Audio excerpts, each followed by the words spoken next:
Korang peminat Kamen Rider ke? Kalau korang peminat Kamen Rider, korang stop kejap, korang tengok video ni sampai habis. Sebab apa? Sebab bukan mainan tu yang aku nak ceritakan. Aku nak ceritakan ni, parcel yang aku dapat ni.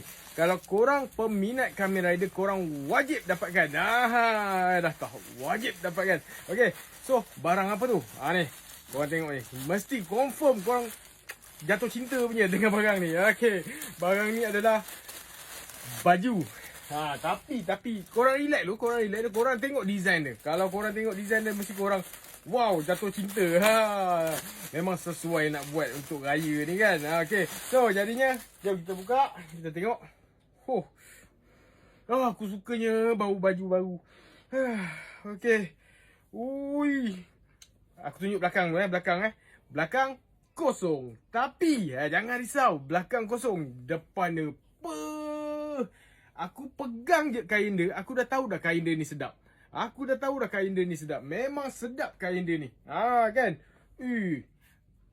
Artwork dia, kerja dia memang ini orang ni bukan olok-olok punya nak berniaga kan. Ini memang nak berniaga. Ini baru betul orang nak berniaga.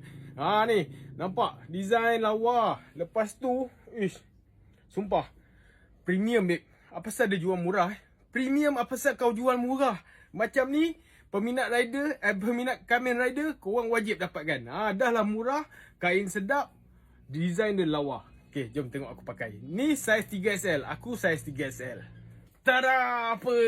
Memang cantik, memang cun, memang kain sedap. Ya Allah, aku tak tahu nak cakap apa lagi. Kalau korang tak beli, memang korang rugi. Sebab apa? Kain dia memang betul-betul kain sedap. Dan design dia aku suka betul lah. Dia punya apa?